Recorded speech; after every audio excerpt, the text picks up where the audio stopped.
Magandang araw muli sa ating lahat. Ako po si Mr. Brave, ang inyong stroke coach. Sa lahat na nakikinig ngayon, ikaw man ay may kapansanan o nakaranas ng stroke o mayroong iniindang karamdaman. Ang mensaheng ito ay para sa inyo.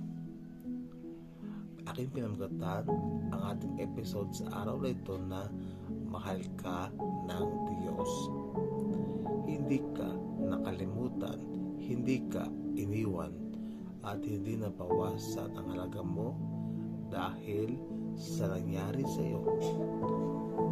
Huminga lang tayo ng malalim ng sandali at ating isipin ang ating sarili sa mga oras na ito. Hayaan mo pumasok sa puso mo ang katotohanang mahal ka ng Diyos. Isipin mo ito sa mga oras na ito na ikaw ay mahal ng Diyos.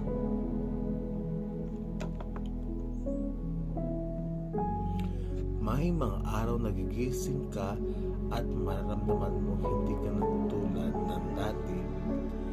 Dati kaya mong tumakbo, ngayon hirap ka nang tumayo. Dati malinaw ang panalita mo, ngayon kailangan mo ng tiyaga. Dati ikaw ang tumutulong, ngayon ikaw ang tinutulungan. At minsan sa katahimikan, tinatanong mo ang Diyos, Lord, bakit ako? Why me? Normal ang magtanong, normal ang masaktan, normal ang mapagod, pero nais kong pakinggan mo ito, kaibigan. Hindi sukatan ng pagmamahal ng Diyos ang lakas ng katawan. Mahal ka ng Panginoon noon, mahal ka ng Panginoon ngayon, at mahal ka ng Panginoon magpakailanman. Ang nangyari sa iyo ay hindi parusa. Marami ang nag-iisip, bakit pinarusahan ako ng Diyos? Pero ang katotohanan, ang sakit ay hindi parusa. Ang stroke ay hindi sumpa. Ang kapansanan ay hindi pagkakamali. Ang Diyos ay hindi Diyos ng paninisi. Siya ang Diyos ng pag-ibig at awa. Kahit hindi natin maintindihan ang mga dahilan, isang bagay ang malinaw, na sa gitna ng sakit ng iyong karamdaman, ang presensya ng Diyos.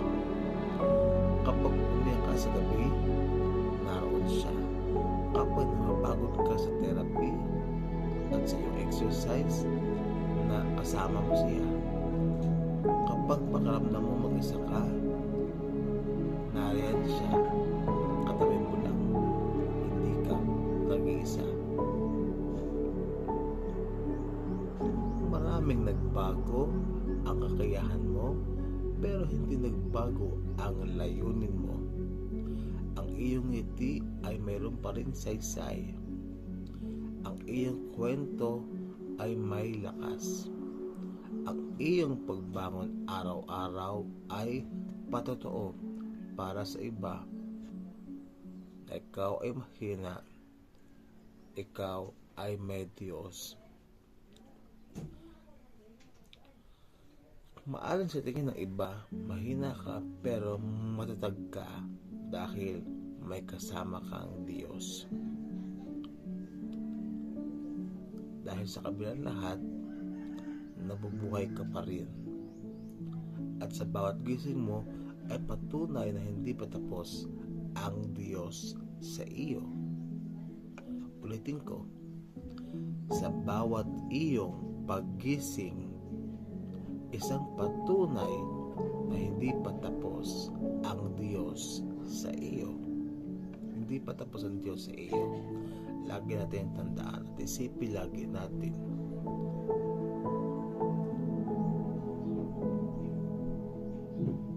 Kaya Kaya sa lahat ng PWD, stroke survivors o mayroong mga karamdaman, nais kong sabihin sa inyo sa araw na ito na mahal ka ng Diyos.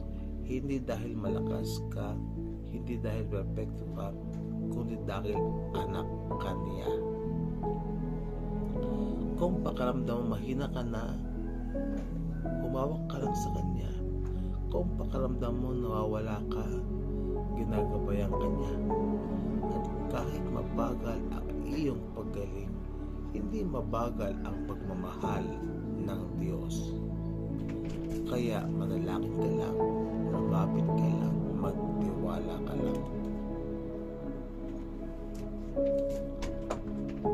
Tandaan po lagi natin mga kaibigan, ikaw ay mahal ng Panginoon. Sabihin mo nga sa iyong sarili, mahal ako